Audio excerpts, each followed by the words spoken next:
all, good morning. This is Dr. Kala S.J., an Associate Professor of English at Fatima College, Madurai. I'm here to give you an overview on Jacques Derrida. So let's see what we have to say about Jacques Derrida. To start with, let's look at Jacques Derrida. He was there between the period of 1930 and 2004. He was a French philosopher known for his profound influence on almost every field of learning, like literary theory, particularly philosophy and cultural studies. His works are characterized by a critical engagement with primarily speaking language, meaning, and the philosophical traditions of Western thought. So now let's look at his seminal works. His first work is Of Grammatology, which was published in the year 1967. And if you look at it, in the critical arena, it's said to be a groundbreaking work wherein Derrida challenges the centrality of speech and presence in Western metaphysics. He critiques the notion of writing as secondary to speech, because most of the time we are under the impression that writing is one step lower than speaking. But then he critiques that and he challenges that notion, and he explores how writing can destabilize the hierarchical expositions between presence and absence and between speech and writing. So that way we had looked at one text of his. Now we move on to his next text, which is Writing and Difference, which was published in the year 1967 again. This is a collection of essays which deals mostly with the themes introduced in Of Grammatology. And here Derrida examines the relationships between language, writing, and philosophy.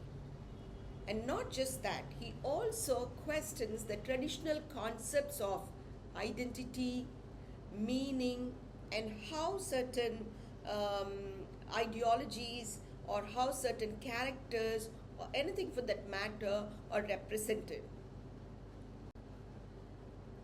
Now the next work in the same year again is Speech and Phenomena, which was published in the year 1967.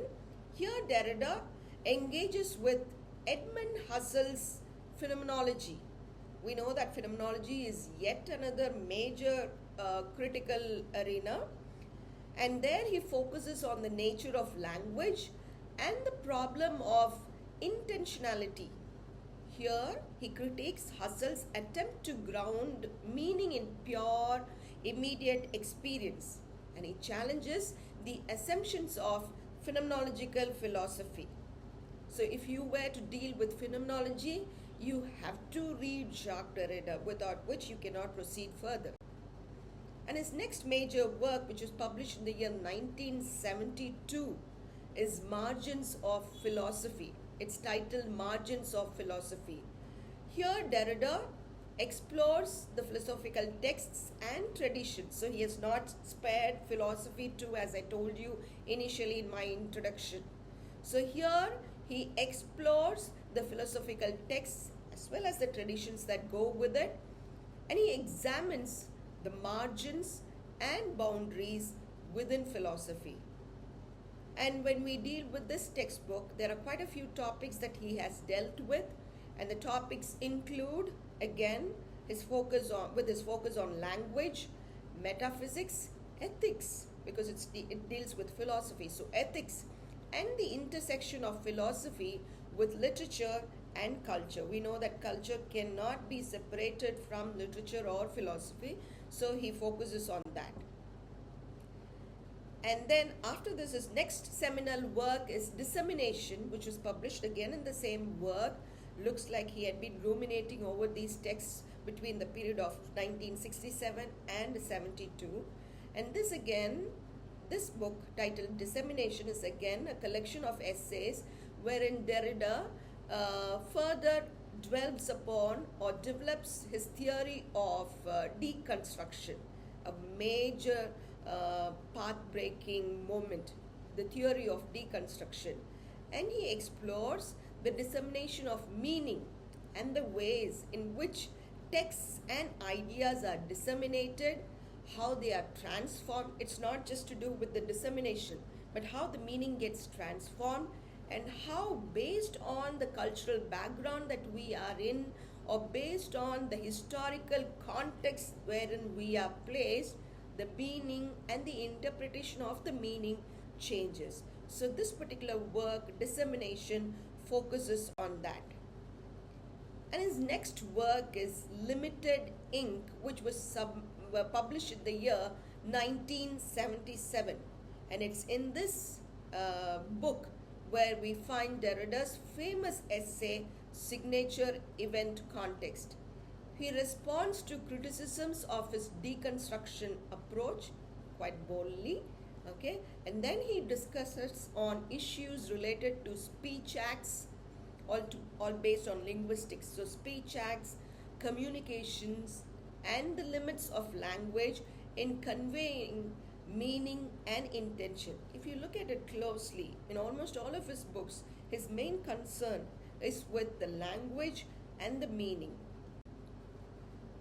Now comes the next work, which is titled The Postcard from Socrates to Freud and Beyond, published in the year 1980. So this is an experimental text, and you find Derrida employing a fragmented epistolary style. Now we all know what an epistolary style is. It's a style where you tend to bring up writings in the form of letters, or you want to document something or chronicle something in the form of letters, events recorded in a diary or any other documents, or these days even emails come under the epistolary style, which tend to weave together all that the writer wants to. So when a plot is constructed, they construct it through these letters, emails, or events recorded in a diary. So epistolary style, wherein he tries to explore the themes of language, see repeatedly on language, desire, identity, and the relationship between philosophy and quite interestingly, psychoanalysis. Yeah, as the title suggests, because Freud is there, quite naturally he'll have to discuss on psychology. So philosophy and psychoanalysis. This text challenges the traditional narrative forms and invites readers to rethink conventional boundaries between disciplines. So one thing that Jacques Derrida had been continuously working upon is to make people deconstruct or rethink whatever has been existing already.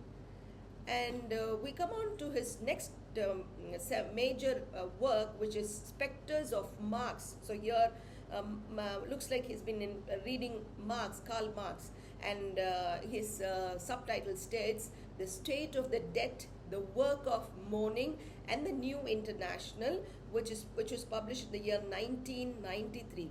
Here, Derrida engages with the legacy of Karl Marx, and he tries to reflect on the relevance of Marxism. So how Marxism can be applied in the contemporary scenario. So he tries to reflect on the relevance of Marxism in the contemporary political and social context. I know, though Jacques Derrida is not there with us, I think we can apply the same concepts in the present era too. And thereby he tries to delve upon the themes of justice, democracy, globalization, and the specters of history, I'm sure, because they try to haunt us till the present. So it doesn't end or cease with Derrida's period alone. Now we move on to the summing up. Now we've seen so many works of Jacques Derrida, and now what do we understand? So I've just focused on his major or the seminal works. Now these works try to exemplify Derrida's rigorous interrogation of language, meaning, and philosophical assumptions. So I repeat, language, meaning, and philosophical assumptions. And he was the founding father of the critical approach called deconstruction. And you know, after that, thereafter, he had a profound impact on literary theory. Deconstruction itself had a profound impact on literary theory, philosophy, cultural studies, and he tried to challenge readers to rethink fundamental concepts and the structures of thought. So, thank you for watching this, and I hope this short video was helpful in having a bare understanding of Jacques Derrida. Thank you so much.